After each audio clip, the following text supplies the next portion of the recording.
Ah!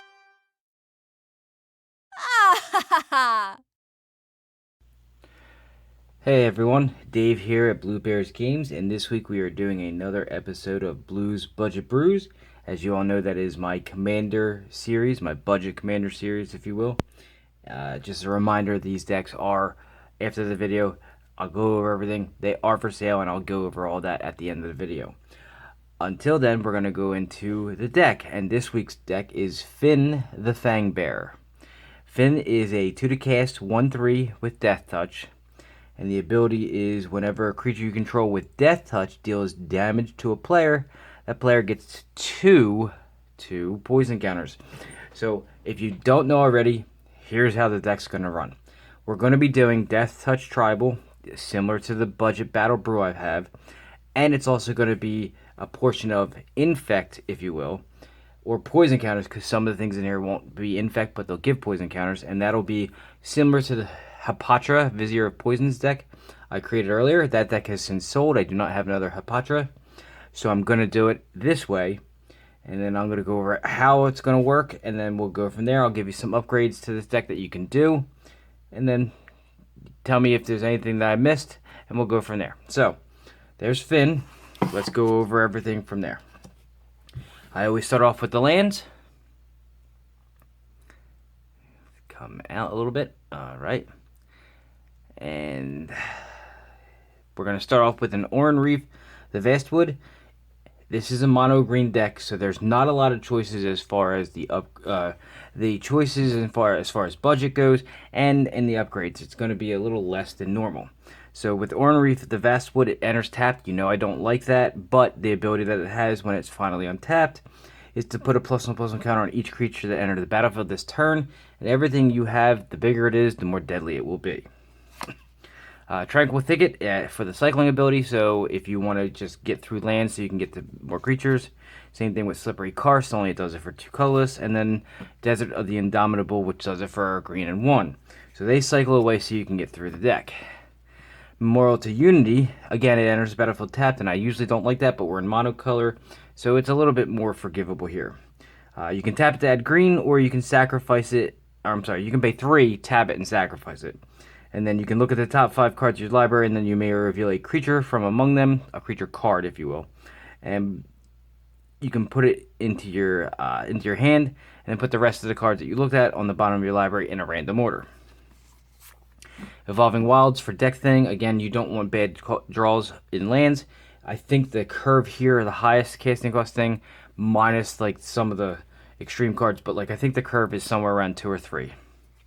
Terramorphic Expanse, of course, more deck thinning. Mirrored Landscape, as you can tell, more deck thinning. It helps you go get lands, put them in your hand, and then put them into play. Blighted Woodland, same thing. All this is just in the name of trying to get to your good cards. Rogue's Passage, because in a deck like this, it's going to be all about combat. And normally, I'm a fan of spells myself, but this deck lends itself to a good different way of combat, because people are going to be less likely in a deck like this build to block, but if they do or they want to, you can make that choice not even possible. And then of course with the new card from Strixhaven, we have Access Tunnel, which also allows your creatures to go through unblocked. Ghost Quarter, because I like to try as much as I can. I don't have a lot of land destruction in general, but in decks I always put it, I try as best as I can to put 1 land destruction card in each deck, because you never know what you're going to come across. And of course, Cave of Temptation I put in all my budget battle brew decks. I try to put them in every deck I can that is based on creature combat, because you can sacrifice it to add 2 +1/+1 counters to make your creatures bigger. And then the rest, as always, is just farce all the way down the line. And as I always say when I go through the land section, if you want to know the exact number of lands, because I don't remember off the top of my head, I will have a link in the description that'll have a clickable deck list that you can check. You can click on that, and what I mean by that is it'll take you to my MTG Goldfish account specifically to this deck, and you can, on a computer, hover over, or on a mobile phone, just click on the name of a card, and it'll show you the card if you want an up-close version of it. So Alright, so since we're in green, ramp is going to be a pretty easy thing. We don't have to use mana rocks because, again, we're in green. So I'm going to go with a Reclaim the Waste, and I'll explain why. So this card here, while it goes and gets a basic land card and puts it into your hand, if you kick it, you can search your library for 2 basic land cards instead of 1. So you can go ahead and get more into your hand to get them out of your deck, into your hand, and possibly into play later. Most likely one at a time, because I don't have anything in here that accelerates your land drops, because that's just not budget friendly. Cultivate does, though. It searches for 2, puts 1 into your hand, 1 into play. Natural Connection searches for 1, puts it into play. Same thing with From the Ashes, except for if you kick it, you can go ahead and instead search for 2 and put them onto the battlefield tapped. Map the Waste, another 3 to cast 1. It searches your land for a basic land card, puts it into play, and then it bolsters 1, which means it puts a +1/+1 counter on the least toughness creature you own. Beneath the Sands, more deck thinning, more ramp, goes and gets a land, puts it into play, but if you don't need it and you'd rather have a different thing happen, like get a card, you can just cycle it away. And Far Wanderings, this one's pretty cool. So you can search for a land, put it on the battlefield tapped, or you can, if you have Threshold, and Threshold is when you have, I believe it's 7. Is it 7? If you have Threshold, if you have 7 cards. So if you have 7 cards in your graveyard or more, instead you search your library for 3 basics and put them into play tapped. So it's pretty nice. So that's the section that is for ramp. This is green specialty, so why not take advantage of it? This is where the deck gets kind of cool, though. Here's where we're going to go into the Infect, Death Touch, you know, the whole rigmarole of all that stuff. So, first things first, Necropede. It's an Infect card. It's a 2 to cast for a 1/1. When it is put into the graveyard from the battlefield, you may also put a -1/-1 counter on a creature. And that's going to play into trying to remove any things creature-wise on your opponent's board that may be troublesome. And there are a lot of 1/1s out there that can be quite troublesome. They can be protected. As long as they don't have hexproof, you can target them and put the -1/-1 counter on them and let them die. Phyrexian Digester, of course, another Infect creature. It's just there for the Infect. Crystalline Giant. So this one's kind of a weird one. It is a 3 to cast, 3/3. So right off the bat, the stats are pretty good. It says at the beginning of your upkeep, at the beginning of combat on your turn, choose a kind of counter at random that doesn't already happen to be on him among Flying, First Strike, Death Touch, Hexproof, Lifelink, Menace, Reach, Trample, Vigilance, and a +1/+1 counter. And if it doesn't have one of those, and at random you can, I don't know how you're going to do it, I guess roll a die, assign every single ability a number, and then put it on there. Your hope is to get to the Death Touch, obviously. But it's not that bad to have, you know, Flying, First Strike, Lifelink, you know, all those things can add up, but your hope is to get to the Death Touch. Core Prowler, again, another Infect. It's a 2/2 this time. However, when it is put into your graveyard from the battlefield, or essentially that means dies, you proliferate. And if you don't know what proliferate is, it just means that, and this one has to be explained a little bit. Proliferate means, and I'll read it here, it's been sort of revised as far as the wording, but essentially means that anything on the board that has a counter on it, you may choose to put an additional one of the kind of counter on it onto whatever it is. So, for instance, if you have a creature with a +1/+1 counter, you can choose to put another one on there. You don't have to. If it has a -1/-1 counter on it, you don't have to. You can choose to, but that also accounts for your opponent's creatures. If they have +1/+1 counters on them, you don't have to put anything on them. But if they do have -1/-1 counters, you would choose to, most likely. Phyrexian Juggernaut, it is a 6 to cast, 5/5 Infect, and it has to attack each turn.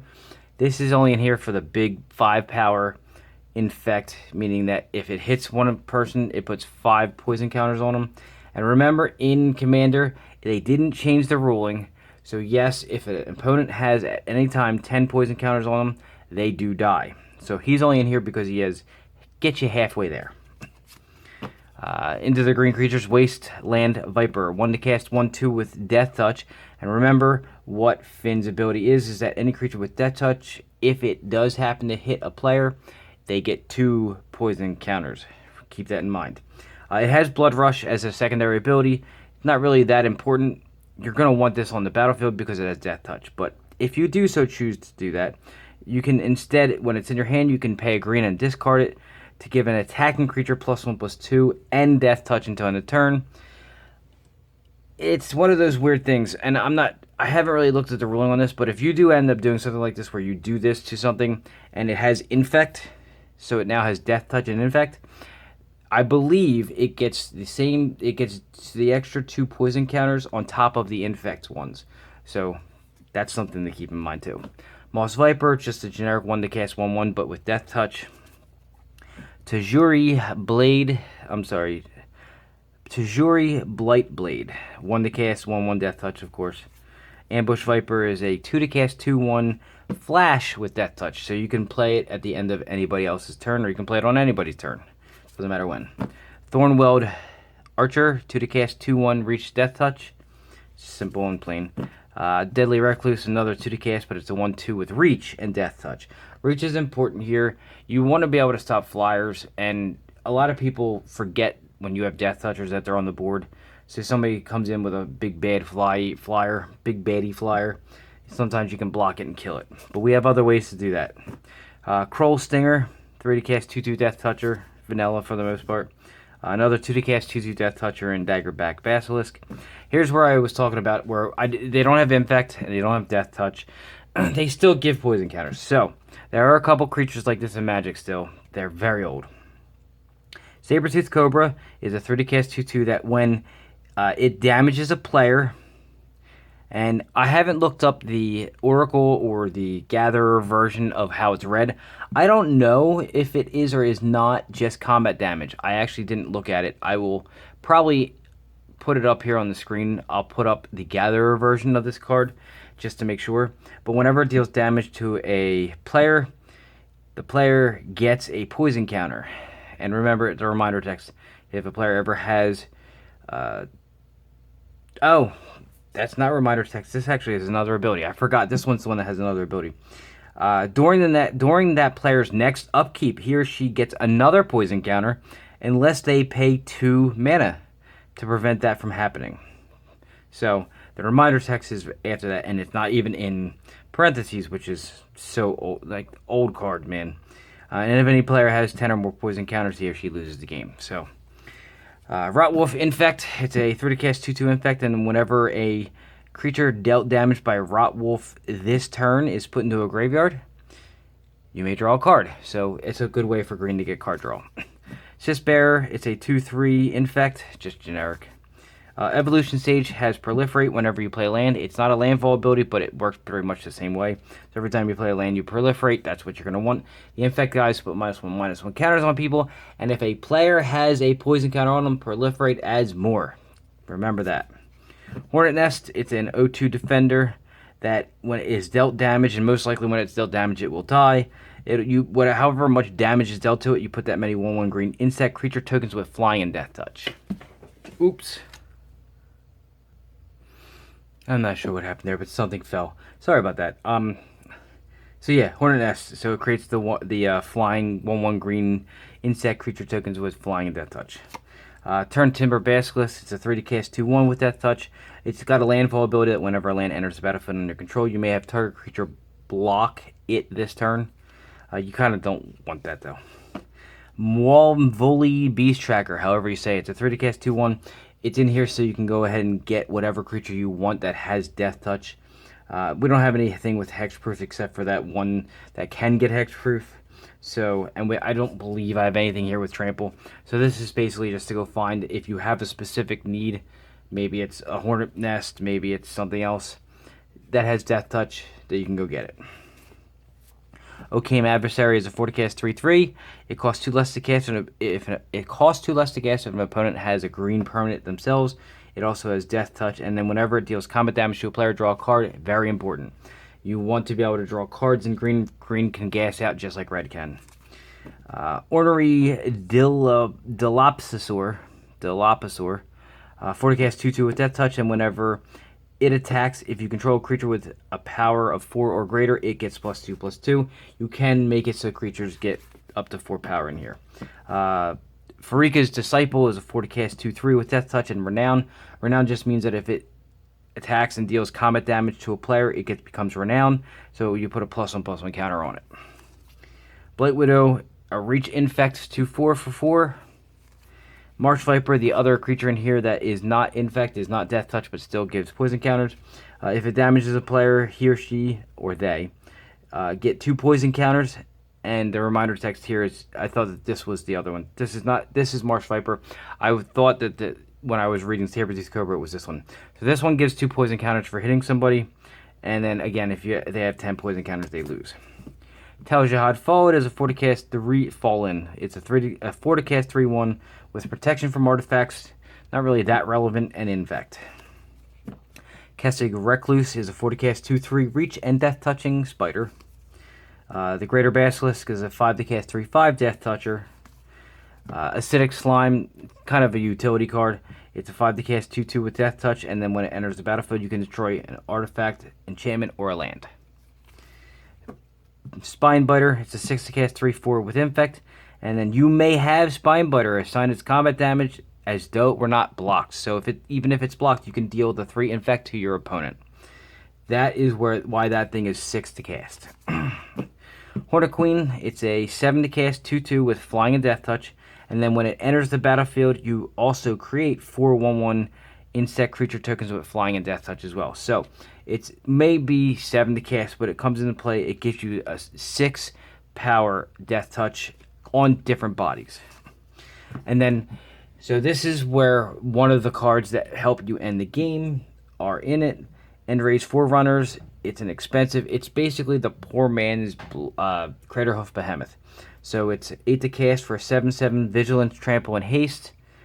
But when he enters the battlefield, creatures you control, all other creatures, not him, get +2/+2 Vigilance and Trample until end of turn. And that Trample is really important. You can end the game real quickly with that. So that is the set of creatures in this version of it so far. You can upgrade it as you need. Next section we're going to go over. This section is going to be more like utility stuff.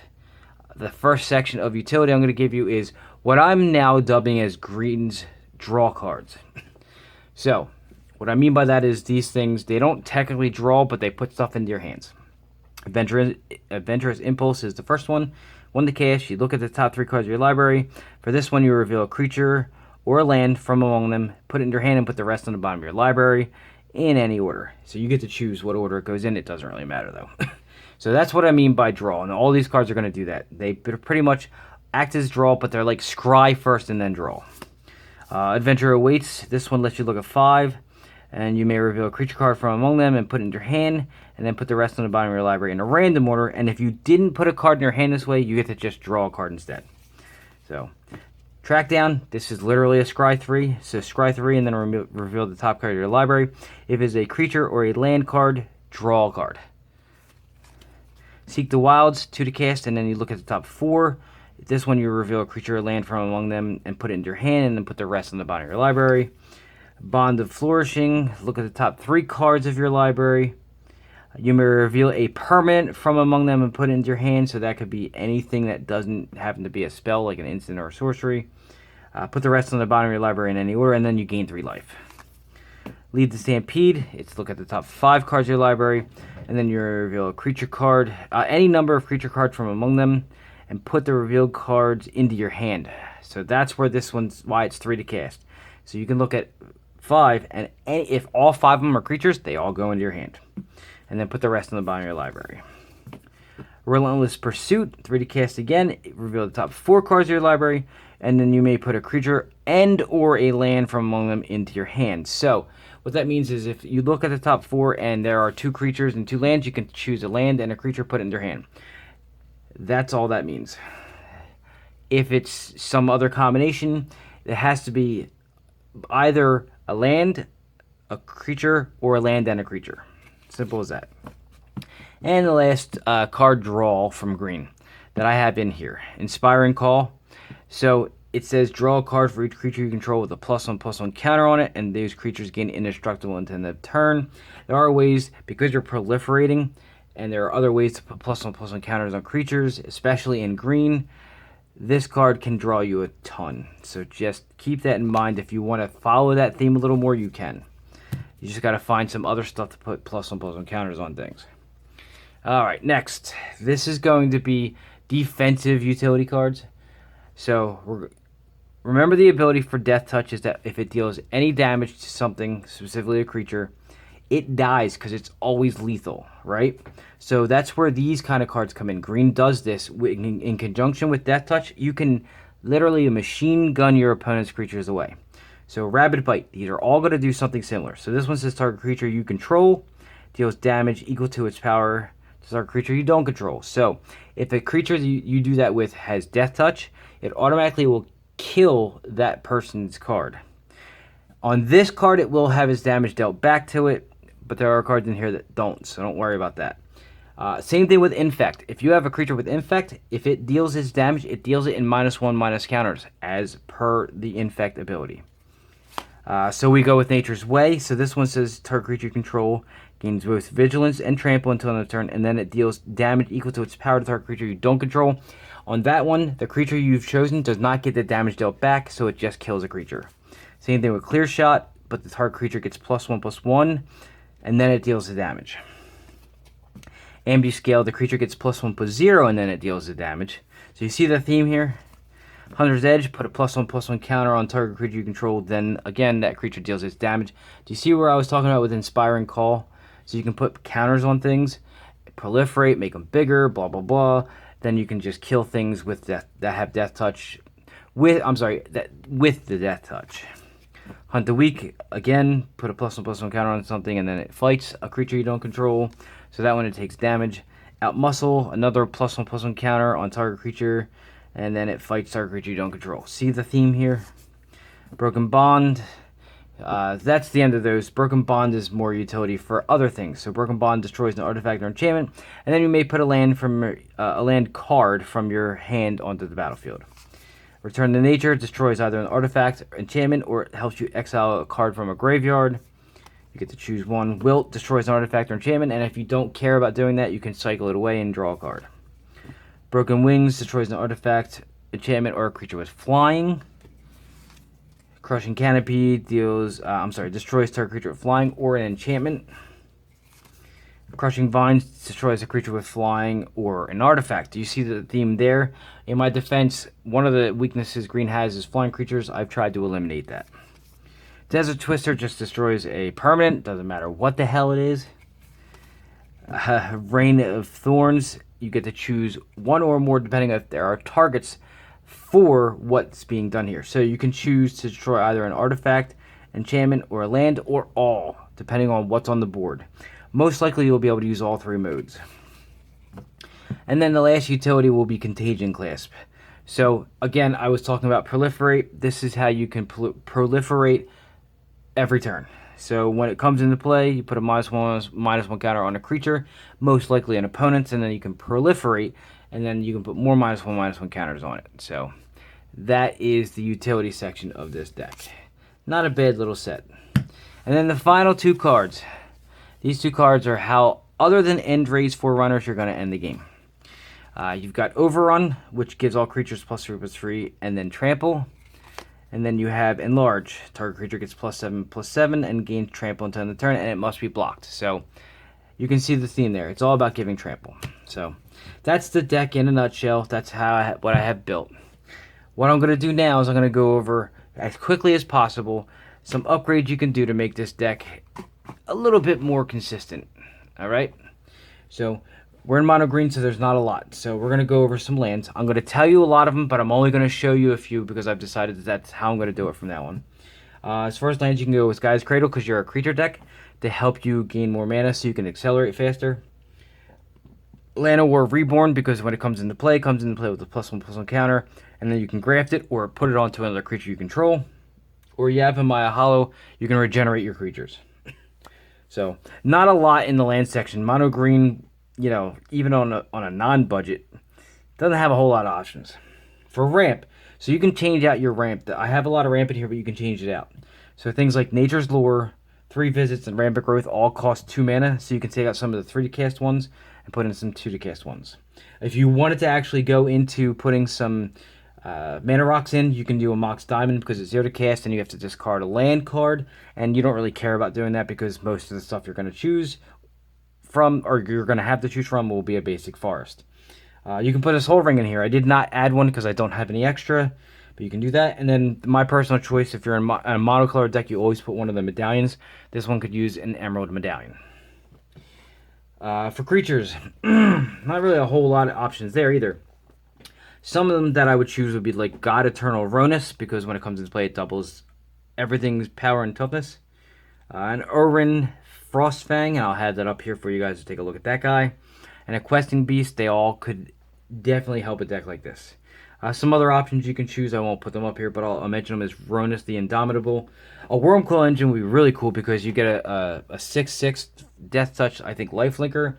And then when it dies, it becomes a separate 3/3, one with Death Touch, one with Lifelink, so that's kind of cool. And a Blightsteel Colossus because it's a big-ass Infect guy. So those are some of the creatures I would add. For spells, you have a couple of options you can go there.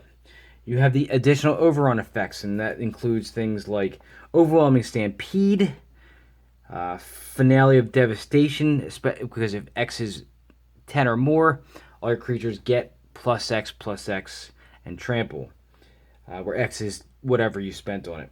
And Triumph of the Hordes, because it literally says everybody gets +1/+1, Trample, and Infect until end of turn, so you can end the game right there. You got some extra card draw you could use, like Harmonize. It's 4 to cast for, drawing 3 cards. It's not actually that bad, even if it was blue. Shamanic Revelation is a pretty good one. Veil of Summer is more hate as far as against blue or black, but it still lets you draw a card. Some things to search out your guys. You got Green Sun Zenith. You can go ahead and go grab a green creature from that. Uncage the Menagerie helps you go grab a couple of dudes. And Worldly Tutor, you can just go grab a dude, put it on top. So a couple ways in spells for utility that you can go in.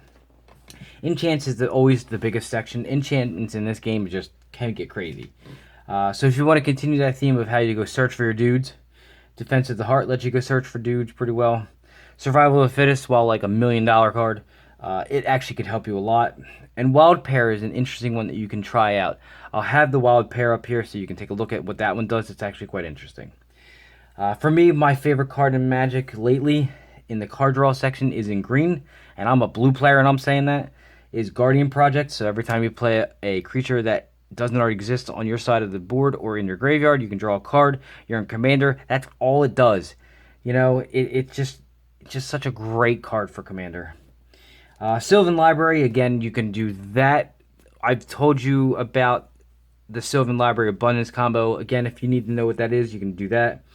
Zendikar Resurgent is an actual card you can play in a deck like this. I'm not a fan of it, but this deck could really benefit from it. Some protection, you can use Asceticism, which gives all your creatures hexproof. It reads differently on the card because it's older, but it gives them hexproof. You could beef them up with Beastmaster Ascension, so when it has enough counters on it, all your creatures get +5/+5. City of Solitude, so that people can't play stuff during your turn or anybody else's turn unless it's their turn.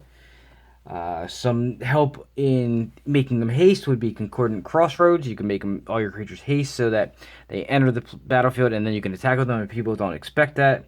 Growing Rights of Vitlamak, as the enchantment, when it's cast, you can go get, I think it's a land and a creature, and put it in your hand. It's kind of like the other cards I had. But when it flips, it turns into a Guy's Cradle. So it's the poor man's Guy's Cradle. And the new cards that just came out have, the Dungeons and Dragons set has a card called Ranger Class. So it's actually a reusable card. So you level it up, and I'll have it up here so you can see. You can level it up and then keep using the ability that's on it, and it's just really good for a deck like this. Alright, some of the artifacts that you can do. Every green deck should have a Great Henge. Doesn't matter what the deck does, Great Henge is just that good of a card. Sorry, not sorry. I'm saying it here first. It's probably one of the best green cards ever made. Cage Stun, because you're not in a tribe, so it works because it says all of your creatures, not all creatures of a type or whatever, they get +1/+1. It also makes it so that you'll choose green, so your forest will tap for double mana, so it's ramp and it's actually buffing of creatures. Hall of Triumph also makes all your creatures get plus something, plus something. I think Hall of Triumph is plus 2. I'm not sure off the top of my head. I think it's either that or +1/+1. What else do we have? The Immortal Sun, another buff for your guys. But the Immortal Sun does more. It makes it so people can't use planeswalker abilities, helps you draw an extra card every turn, it makes your stuff cost 1 less to cast it. It's just an all-around great card. You got Throne of the God Pharaoh. So you're going to be swinging away, you're going to be turning dudes sideways, and you're going to be attacking for the most part. So why not get some extra damage in for the people who you just can't get through? Because you'll still do damage with Throne of the God Pharaoh. What else? Ronus' Monument. So whenever you cast a creature, you can buff other creatures. And it makes all your green creatures cost 1 less to cast. All around goodness. Contagion Engine. That's a good one. Contagion Engine makes it so you proliferate, then you proliferate. Yes, it sounds redundant, but that's how the card reads. What else do we got here? Sword of the Truth and Justice. I'm not a big fan of the swords. I don't know if I've mentioned that before, but I've never really put them in any deck. I'm just not a big fan of them. But in this deck, it works. I believe it's one of the newer ones from Modern Horizons. It works. It's not a bad one. I'll have it up here so you can take a look at that. And Commander's Plate actually looks like it'll do some work in this deck. Okay? Now, a deck like this doesn't need planeswalkers, but if you want to do some upgrades to it and put some planeswalkers in there, there's only a couple that really work. They're all versions of Garruk or Vivian. So I'm going to go through and rifle through them. Garruk, Color of Beasts, and I chose all the ones that don't create a token. That doesn't really help in the situation that you're looking for. I just wanted you to be able to get some benefit out of them. So we're going to go with Garruk, Color of Beasts, Garruk, Savage Herald, and yes, that's the 6th cast one, and no, he's not that great, but he could help a deck like this out. Then you got the Vivians. You got Vivian Reed. Vivian of, what does this say? Of the, I don't know what the hell I wrote here. Arkbow. Okay. Vivian of the Arkbow. You got Vivian, Champion of Wilds. It makes all your creatures have flash, so you can flash them in at the end of the turn or during combat. And Vivian, Monsters Advocate, same thing. You can look at the top card of your library with her as her static ability, and I think you can play creatures from the top of your library with her. And all of their plus and minus abilities, or whatever you call them, they help a deck like this. It's not just create a token, because the token's not going to do anything for you. What's the 3... Like with Garruk, what's a 3/3 going to do for you if it doesn't have Death Touch or Infect? So that's kind of where I'm at with it. So... And that's pretty much it. For some win cons, you could I mentioned it before that you could add a Craterhoof Behemoth if you wanted to, or you can either replace Enraged Forerunners or go in conjunction with it for some redundancy. But that's, with Triumph of the Hordes or Overrun, that's how you're going to win the game with a deck like this. It's going to be in combat, but all you need to do with this deck is if you have Fynn out, you're only going to need to do 5 damage. That's a hell of a lot less. So that's how this deck runs, that's how it rolls, and hopefully, you enjoy how it does work. So, that is the deck. That is Fynn the Fangbearer. It's my Blues Budget Brews. This is where I talk about, if you're interested in this deck specifically, you can go ahead and purchase it. It is $40 plus shipping. I will send it anywhere in the United States. If it's overseas, I'm sorry, but the shipping is just too much. If you're paying for it, sure, but that's a lot. So, yeah, if you're interested in that, you can go ahead and contact me on Facebook. It's facebook.com/bluebearsgames.online. You can email me. A couple people have done so, and I've been doing some sales for that. And that is bluebearsgames@gmail.com. You can leave a comment in the section below if you want to and tell me how to contact you. I don't suggest doing it that way, but you can. And we'll go ahead and we'll come up with a way to get this to you. I accept PayPal, Zelle, and most recently I have a new way of accepting payments. I'm not really sure I like it, but we'll go over that if you want.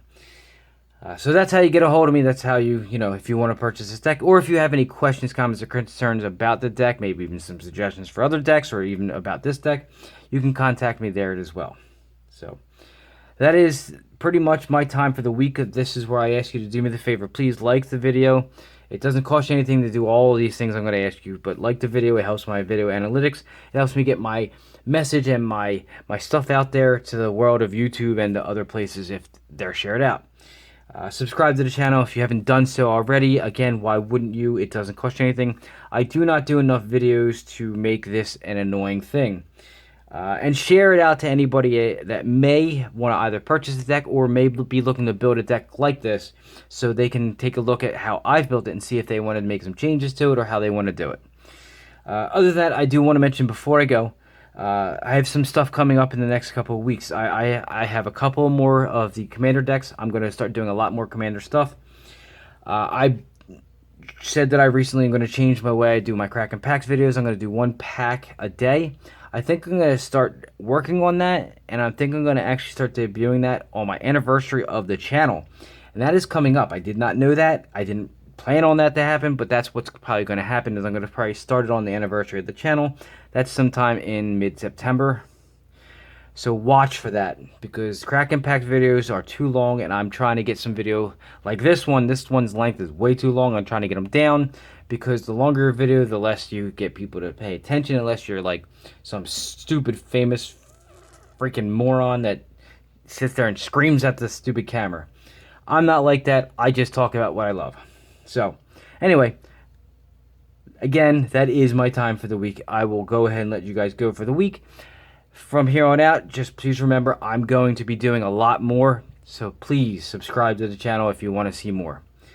Have a good one. Enjoy your week. I will see you guys all next week.